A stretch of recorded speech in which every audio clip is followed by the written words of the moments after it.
In the autumn of 1441, in the city of Cremona, a great wedding was taking place between two powerful families, the Visconti and the Sforza.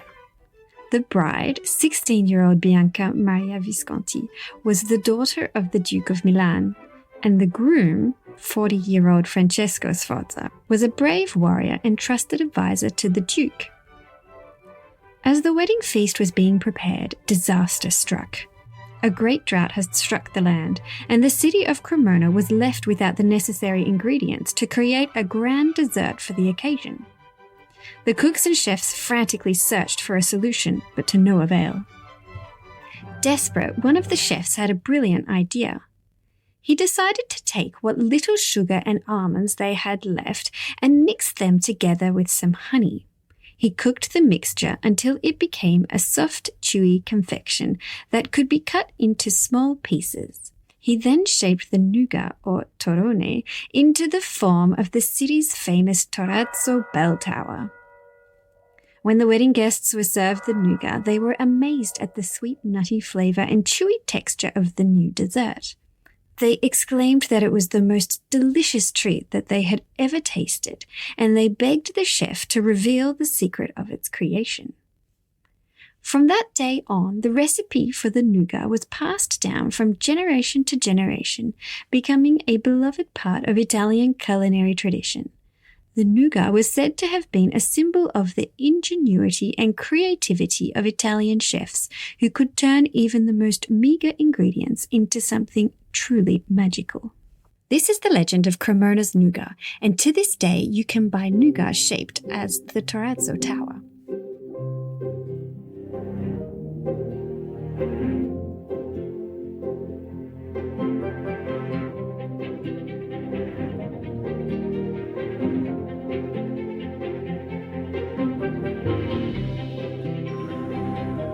Hello and welcome to the Violin Chronicles, a podcast in which I, Linda Lespe, will attempt to bring to life the story surrounding famous, infamous, or just not very well known, but interesting violin makers of history.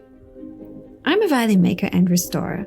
I graduated from the French violin making school some years ago now, and I currently live and work in Sydney with my husband Antoine, who is also a violin maker and graduate of the French school, l'École Nationale de Lutherie in Mirecourt. As well as being a luthier, I've always been intrigued with the history of instruments I work with, and in particular, the lives of those who made them. So often when we look back at history, I know that I have a tendency to look at just one aspect, but here my aim is to join up the puzzle pieces and have a look at an altogether fascinating picture.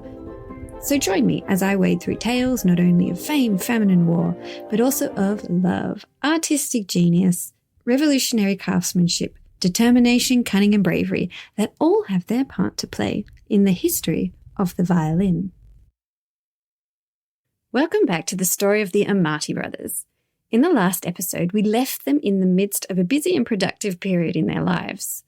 Girolamo, the youngest brother, is now a widower after his wife Lucrezia died shortly after the birth of their daughter Elizabeth. The brothers' father, Antonio, has passed away, and Cremona, being Cremona, was insanely busy with its influx of merchants and soldiers passing through, and never far from drama and disaster, as we will see.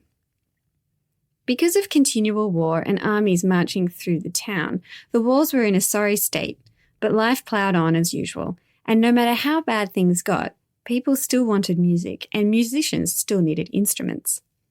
Towards the end of the 16th century, 1583, Cremona was described as a city filled with sumptuous buildings, both private and public. There were an abundance of temples and monasteries, wide and spacious streets. The walls of the city have almost completely fallen to the ground due to the numerous wars in the region, and the villages around the walls were ruined. One traveller to Cremona at the time was a little bit nonplussed by the place. This is an excerpt from a 16th century tourist writing what appears to be a type of Lonely Planet guide. His name is Maximilian Mission, and his book is A New Voyage to Italy, together with useful instructions for those who shall travel hither.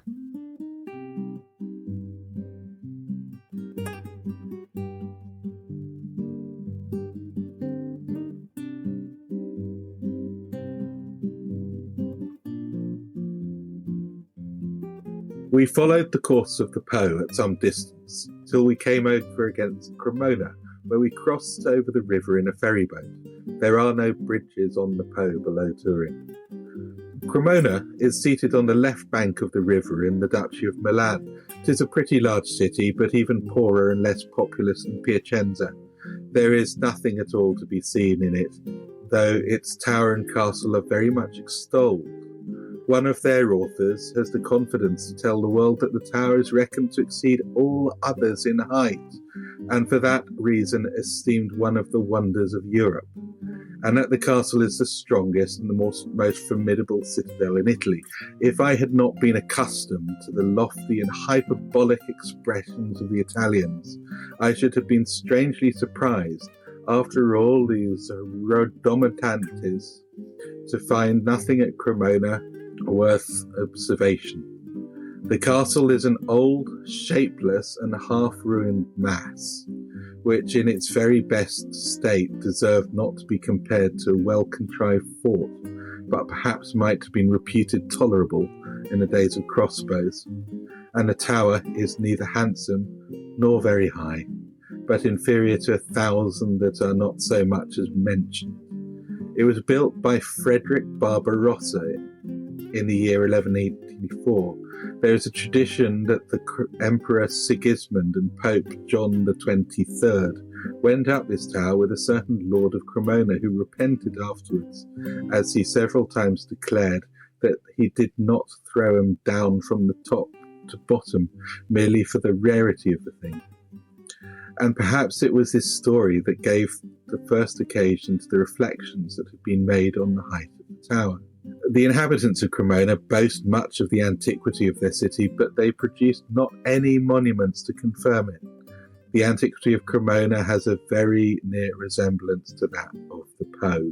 In a distance of 14 miles from Cremona to Mantua, we saw nothing but hamlets that deserve not to be named. Only Bozzolo is a sort of little city enclosed with certain works which pass for fortifications. It gives title to a duke, who besides this place is sovereign of a territory that extends 4 or 5 miles. We passed the Oglio in a ferry boat, and great and rapid. Apparently boring as it was, the city was doing okay, but the effects of war were beginning to show. The walls might have been in a bad state, but in town there was a movement amongst the monasteries and local congregations towards creating new foundations. These included orphanages. There were colleges for youth education, boarding schools. A conservatory opened in 1587 to welcome young girls in danger, that is, who did not have a dowry, and risked, therefore, to take a bad path. The Jesuits built a magnificent new church in 1602, the Church of St. Peter and Marcellino. For women, there were sisters who taught in the schools and boarding schools. They dedicated themselves to the education of young girls who belonged to the most distinguished and wealthy families of Cremona. These nuns were not pushed into seclusion. They are interesting in that they were free to go to the local church, leave the buildings when they wanted to, and embark on charitable works in the community, such as looking after the poor schools. This gave a particular atmosphere to the city, with many in the religious orders out and about. In the spring of 1584, Girolamo Amati married for a second time. His first wife, Lucrezia, had died shortly after the birth of their daughter, Elizabeth, and now Laura Medici Lazzarini, niece of a prominent nobleman and a distant cousin to the famous Bank Medicis, would be his new blushing bride. At the time of Girolamo and Laura's wedding, the city of Cremona was thriving. The factories in town were working at full speed, especially in the textile sector, where wool and moleskin employed a large part of the population. The city was growing as the factories were expanding, and the nobles and rich merchants were building palaces and stately homes. The Amatis were now a well-respected family. Andrea had finally been able to buy their house a few years before his death, and now his sons, the brothers, Antonio and Girolamo, had inherited both the house and a prosperous business. They made instruments for important people, nobles and royal families. Girolamo's marriage to a member of the lesser nobility shows an overlapping of the respected artisan class and the more wealthy noble class. Laura's dowry would have helped as well, but as with his first wife, Lucrezia, Girolamo had to share Laura's dowry with his brother, Antonio, as he was now head of the family. I spoke to Carlo Chiesa, researcher, author, and violin maker in Milan. Why is he called Hieronymus sometimes? And it's the Latin name. Hieronymus is the Latin from Girolamo.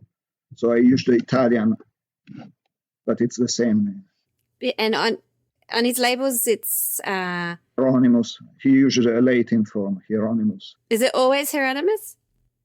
No. No. Sometimes it is Girolamo.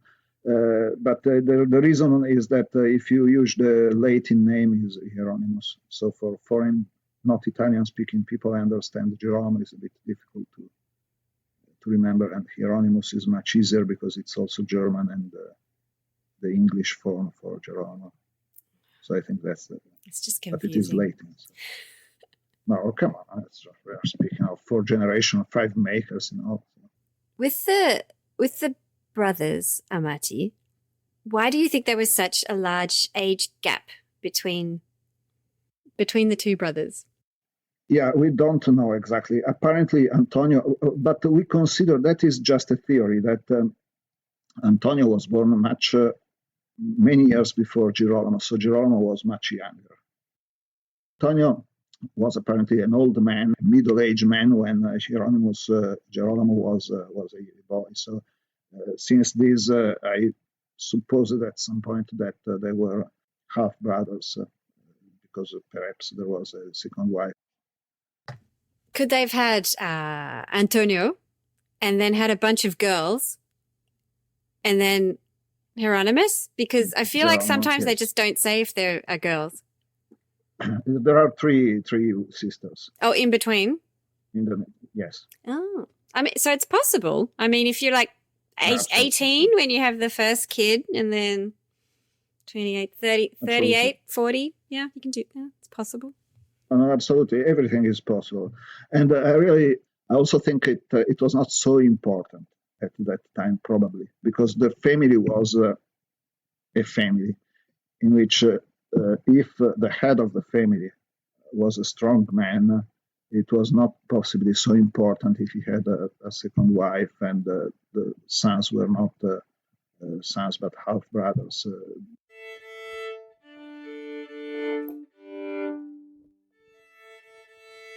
I spoke to Benjamin Hebbert, expert and instrument dealer in Oxford. They overlap, like the fathers and sons, obviously. But as you were saying with the Amati brothers, their lives were quite different to Andrea, I imagine, in that they were in... Andrea, even though they were... My understanding is they were occupied by the Spanish, but it was quite peaceful and orderly life. And then they go into this period of, like you're saying, like being basically trampled and then getting up and getting squashed and then getting up and getting trampled again, the city of Cremona. Yeah, it's one of the things you go around. I mean, you go around Florence and Pisa and places like that, and it's full of wonderful stuff. And I found a mid-17th century account of Cremona by an English traveller, which is just... where he basically says this is the most boring town in the country. There's nothing to see here. There's nothing of note. And he actually sort of gets a bit angry about it. And he says, they boast that they've got the highest tower in the whole of Italy, but, even that's not true. And the poor guy really is beside himself that he's gone all the way to Cremona and there's just nothing to see. They're even sort of famous for having a bridge, but they don't have a bridge. And but all of this was, the relative poverty of the town and all of that kind of stuff, is because it was changing hands so repeatedly and being not just changing hands, but because it was having, it was being garrisoned by people who would then be leaving and other people would be garrisoned and so forth. It can't really develop economically. So the investment in a better cathedral or whatever. I mean, the cathedral's great, and but it's really kind of interesting to hear an Englishman in the 1650s really sort of giving a real one-star TripAdvisor.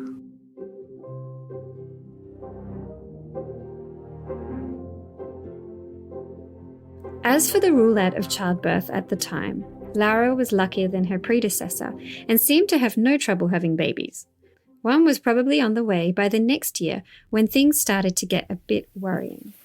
The weather had been terrible, not only around Cremona, but in the whole region. News was trickling through that crops had been ruined yet again. 1 year of spoiled harvest was bad enough, but several years in a row spelled disaster. Prices for bread and basic food items were rising in the marketplace. There was simply less and less to sell or buy.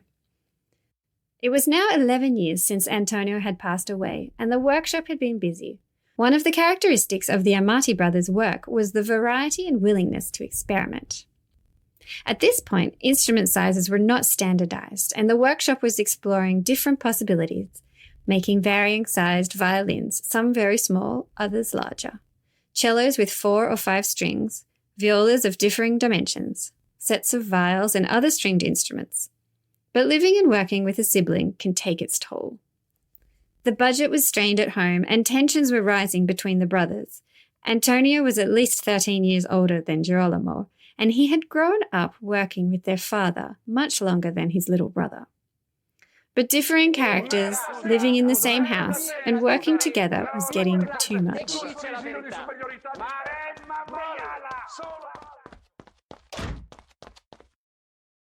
There were financial stresses, and Girolamo had a family and children. He may have resented having to share both his wives' dowries with his older brother. 4 years after marrying Laura, and with famine looming over the region, the brothers were no longer speaking to each other. Things would have to change.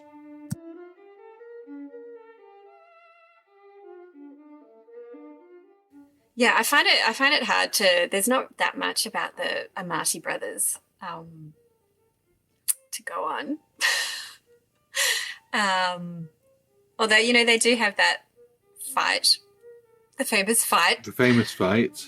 They sort of know the thing they're most well known for is fighting.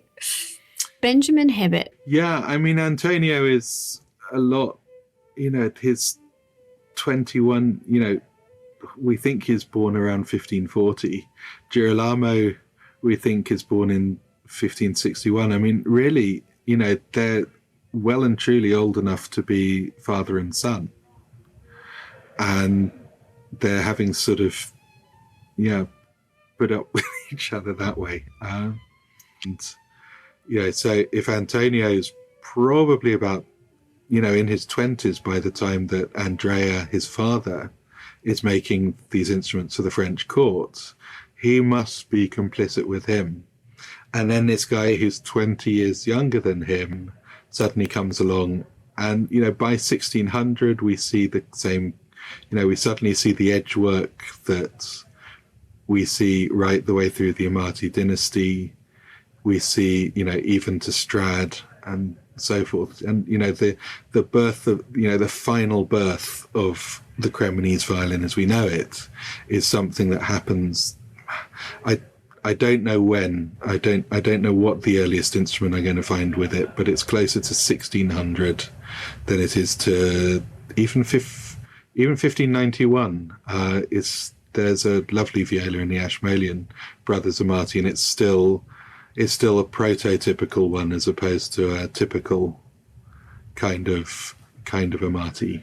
And so between Andrea and, perhaps his son, maybe we should give him credit as part of it. You've got something where they've figured out the mathematical structure of the instrument. They've actually done revolutionary things which differentiate these from other instruments. They've actually seen them as a kind of architecture, and they've got a model which they're happy to go on with for over 30 years. And then the other son, that's 20 odd years junior, seems to rise up and says, no, that's not good enough. We're going to do it differently. And actually it's Girolamo Amati, I think, the little son, who for whatever reason I can see it as is that breath of fresh air that figures things out, or that little such and such who's just has no respect for tradition and makes a pain of himself in the workshop. Yeah, so Girolamo's instruments are quite, you see them as being quite different to the Andrea and Antonio.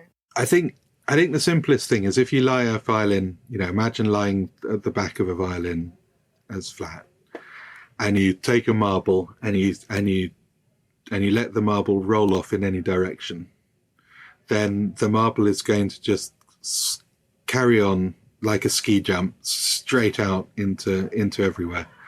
And it does that because for the whole of the surface area of the back or the front, everything is unrelentingly mathematical. It's following a Curtate cycloid, which is a fancy piece of mathematics, and there's nothing that's going to stop that. Girolamo Amati basically puts the edges on the tray.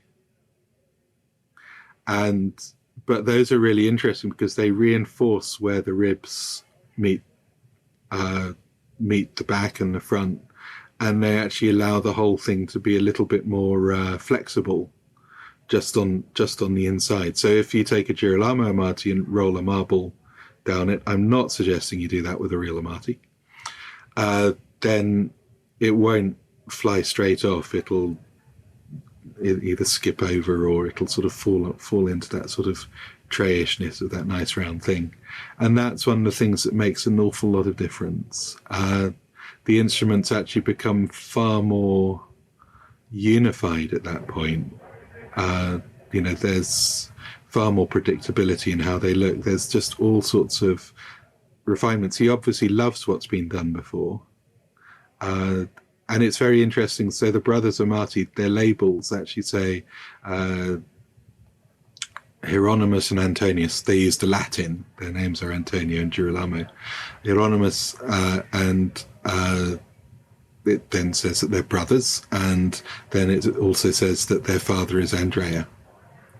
And even despite all of these fights, Girolamo, Antonio dies in 1607. Girolamo's got another 23 years to go before he dies, and he still labels his stuff, whether his brother's in the company or not, whether his company is dead. He right up to 1630, he carries on labeling his instruments as the brothers Amati, who are the sons of Andrea. And because of the plague and everything that's going wrong and the uncertainty of the market, when Niccolo comes in, it's still the brothers Amati. And even when Girolamo is dead and Niccolo's the only one that's left, through the 1630s, there's instruments that he makes entirely, and he doesn't quite have the courage to put his own label on them. He just pretends that the brothers Amati are still going. So there's something very human and touching about that. There's also something about the importance of brand and how they wanted to be identified as this continuation. So when Girolamo and later Niccolo, his son, are making things which are different from what Andrea is, there's still, every label that they write is communicating that they are part of that tradition which goes all the way back. I think musically speaking, Andrea Amati is looking for something which is loud and brash and harsh because of what he's been asked to do. Even by the 1590s, the Amatis are trying to make something which is softer and more of a mixing, instruments that mingle better.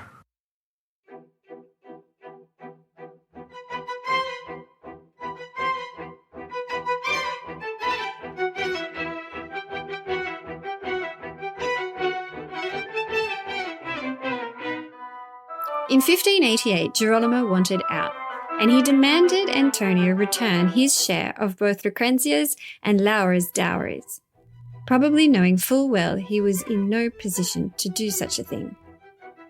They would split the workshop between them and no longer live under the same roof. As Antonio could not afford to repay the dowries, he handed over his share of the family home and moved out. But not far, just down the road. That was probably a bit awkward. Anyway, they still had nothing to say to each other, and winter was coming on, so lawyers drew up a document on the 20th of December stating that Girolamo had to divide up all the tools, instruments, moulds, and other items in the workshop, and on the following Thursday, Antonio would come and choose which pile he would take. Antonio could use the workshop for another 2 months, but then he would have to leave and never set foot in the building again. Carlo Chiesa. And in fact, we see that the brothers Amati developed the outlines of the instruments by Andrea. And then Niccolò again developed the outline of instruments by the brothers. And then when we arrive to Antonio Stradivari at the end of the 17th century, that is more than 100 years after the death of Andrea Amati, at that point, Antonio Stradivari goes back to make something that is much more similar to what Andrea made as a start. That's my idea, at least. So maybe I'm wrong, but if you compare the instruments, outline of instruments from Andrea Amati made in the 1560s to the instruments made by Antonio Stradivari after 1705, that is after the period of the long pattern instruments, then they perfectly fit. Through notarial documents, we know that the Amati ran an important workshop in which there were many people working, not just Andrea Amati first and then his two sons later, but we know that at some point the two sons of Andrea, the so-called brothers Amati, they split in 1588. And Antonio went on working on his own, while Girolamo went on working on his own. So also when we say the production of the brothers Amati, in truth, all of that comes from one or the other of the two brothers. And then Antonio died in 1607, meaning before many of the instruments made by the brothers Amati were made. They did work together at some point, didn't they, the brothers? They worked together until 1588. It was a bad breakup? A bad breakup, of course. And but a bad breakup, but Antonio stayed to live in the same street, which is a street about 30 meters long. So it's awkward. Yeah, I don't know. Divorce are always painful. So and then what happened was that Girolamo had a wife and son, Niccolò. At that time, Niccolò was just 4 years old. But then Girolamo went on working hard, and Niccolò joined him at some point. And I'm sure that while Antonio's workshop was a small workshop, the important part of the Amati workshop was the Girolamo workshop. And at some point, Girolamo needed also more people working with him. And since he had only one male son, but he had daughters, he hired the husbands of his daughters. Antonio set up his workshop and from now on was known more as a lute maker than anything else, but would still use from time to time the Amati Brothers label, as did Girolamo. The brand, Amati Brothers, was still lucrative, it seemed. And documents, we have no documents speaking of his marriage, and we just have his death record, in which he is called Antonio Amati dei Liuti, not dei Violini, meaning that maybe he was going on making mainly plucked instruments and not bowed instruments, because I'm sure they made also all of these makers down to the Guarneris, at least. We have documents in which, by which we know that they made also plucked instruments. All of them are lost, but of course they had workshops in which they did not make just violins. So maybe Antonio specialized in plucked instruments and Girolamo in bowed instruments, but that's a theory. And as for the other part, if I have no family records, but we have no records for daughters or sons for Antonio, so maybe he never married. Okay. Would that have been unusual? Not particularly. It happened. So Okay. don't ask me if there is. Yes, I don't know. Also, with the Stradivari, that's much better. Think of Stradivari. He had many sons. He had at least 4 or 6 children, and just one of them got married when he was a boy of 30. But Francesco did not marry, Omobono did not marry, Giovanni Battista did not marry, and the 2 other, Alessandro and Giuseppe, both of them went to be priests. So that's an interesting. In town, there was a group Girolamo would have definitely known about, called the Accademia degli Animosi. In Cremona, there were not many places to perform music outside the church, and as there was no noble court, what they had was the Animosi. It was a group of people who met in a nobleman's palace, the Marquis Camillo Stanga. One of their purposes was to meet once a week and give a talk on moral or natural philosophy. All the important stuff. Before or after which there would be a musical concert. They had a violinist, a lutist, and 4 singers they employed for the gathering held on a Thursday.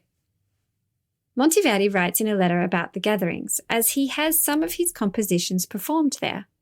In a recount of one gathering, there was a rich reading of poems by some academics, followed by music with selected voices, turbos, violins, and bass viols, who entertained the whole audience very joyfully. Vast amounts of music were composed for the Accademia degli Animosi over the years, but none has survived. We do have descriptions of some events, such as the election of a cardinal, where the party was described as being lively with lighting of fires, music for 2 choirs, drums, dances, and choreography of various kinds.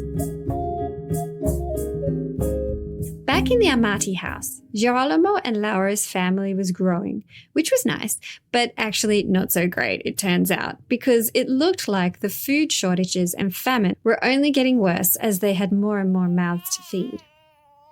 It was harder to buy basic provisions for the family. Prices for food were going up and up as supply was diminishing.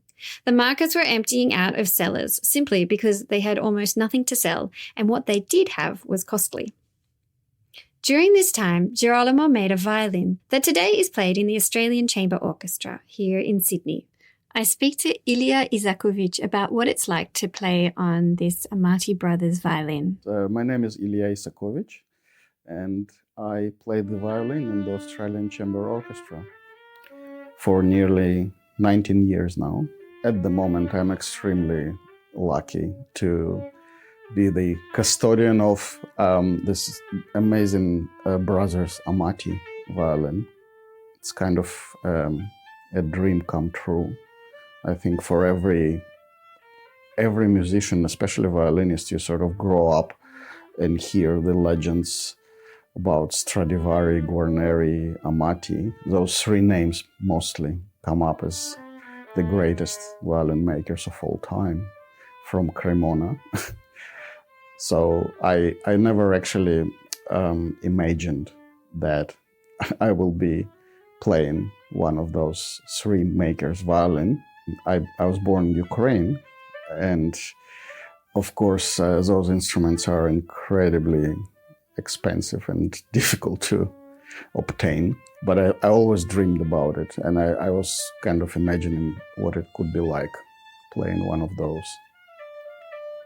Yeah, so it's very emotional. And here you are. Yes, here I am, yes. Well, there is, in my mind, there is such a thing as the Italian color of sound. It's kind of like a pedigree, a noble timbre to the sound, which you hear the violin, and you say, oh, this is Italian. Usually I would associate it with kind of very deep sound, and at the same time very projecting. So usually you play those instruments, and even not so much under your ear, but if you are in a larger space, they project incredibly well into the whole.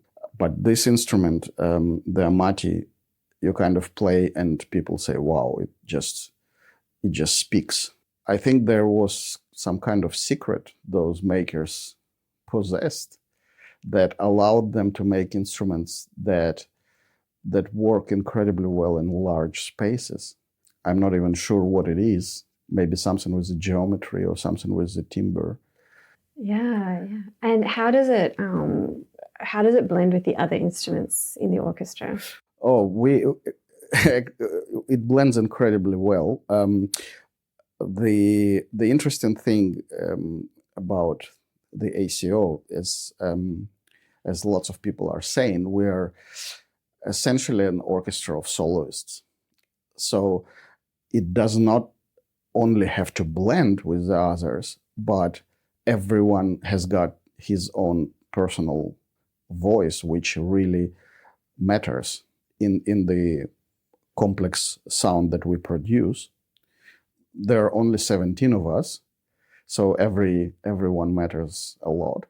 And we're extremely lucky. I don't know of any other orchestra in the world at the moment that got access to such an incredible array of instruments that we do. So we got a Guarneri del Gesso and at the moment 3 Stradivariuses, 2 Amatis, Mayan tipis, and also Joseph Guarneri, 2 instruments, and Guadagnini. So the best of the best. Desalo. Desalo, exactly. You have Viom. Viom. You can tell the whole history of the violin in this one orchestra. Exactly. Yeah, and it's quite incredible because it also makes such a substantial difference to the sound that the orchestra produces that it makes us sound even more special. Yeah, you have incredible players and incredible instruments. Yes. You now have an incredible building. What else do you need? We're looking at the harbour bridge, out the window, the water. Exactly. So, yeah. I know your other instrument is 17th century as well. Yep. But does it change anything playing on an instrument that has a history as rich as an Amati violin, for example? Of course it does, yes. This, I think this violin is actually 16th century because it was made in 1590. Yes. So it's the second oldest instrument in the orchestra after Max's Gaspar de Salo. And it's quite incredible to know that some actually pretty famous people have played on it. I know there was a amateur violinist called Lady Cecil. Mm-hmm. There's a Strad called the Cecil. Yes. Strad. Is that her as well, do you think? It might be. I'm not 100% sure. There was also a Dutch writer, I think his name was Van Roon, who also owned this instrument. So yes, you play it and you feel incredibly lucky to be kind of connected to all those people as well that laid their hands on this. It doesn't take much effort at all to make it speak, the instrument, and I'm hoping, as I said, I'll play it for as long as possible.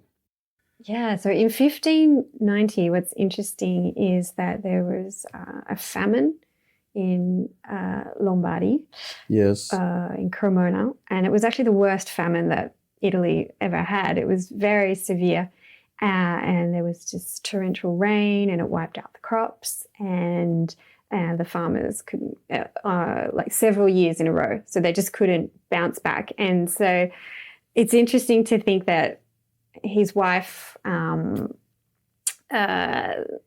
Nicolo's not born yet, but like they've got other children, and there's this, it must have been quite a stressful situation. There's no food, and he's still making, beautiful instruments. Yeah, it's hard to imagine actually what it was like living in those times with not having the basic things that we're used to so much now, like food and warmth, electricity, and and still creating basically art.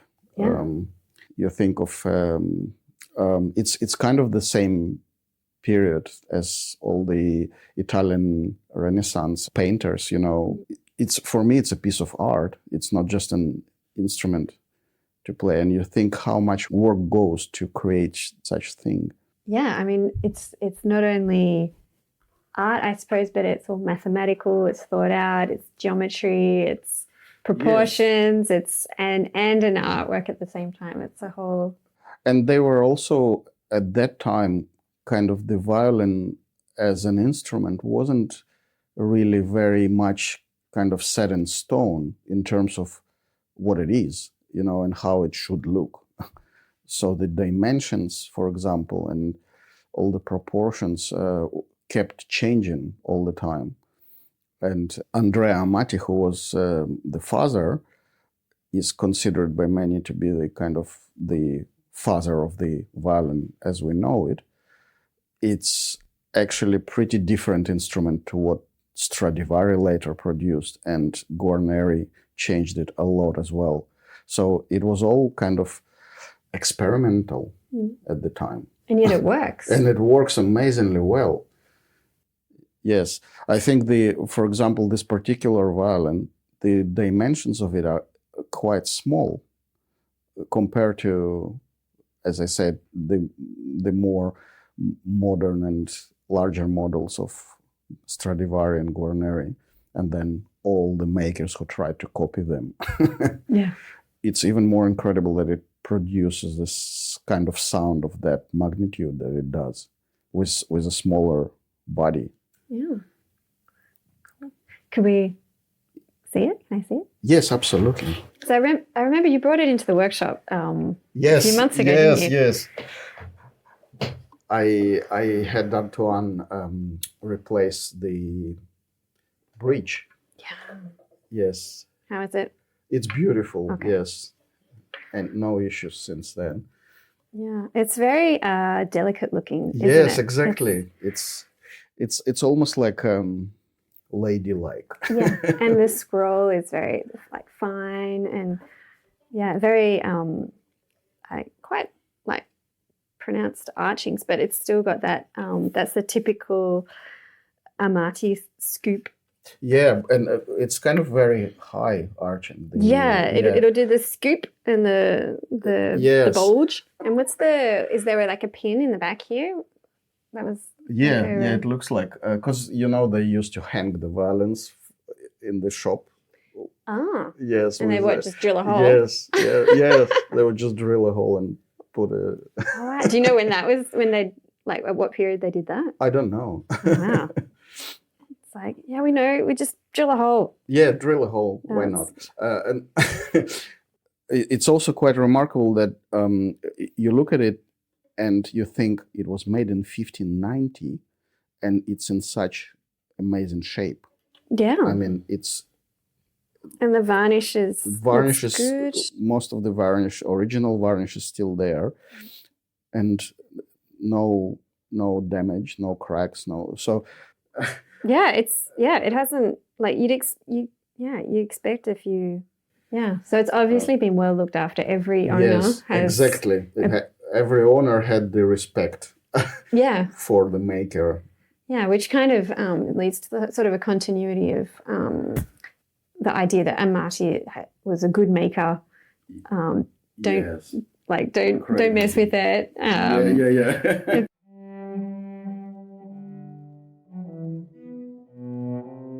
And here we leave the Amati brothers, each one going his own way.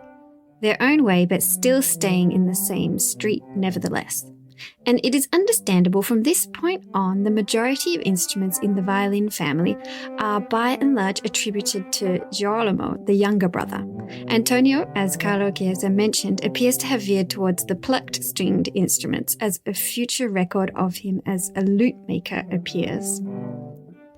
Their standing as luxury instrument makers does not appear to have been affected, as they continue to undertake orders creating beautiful instruments for wealthy patrons.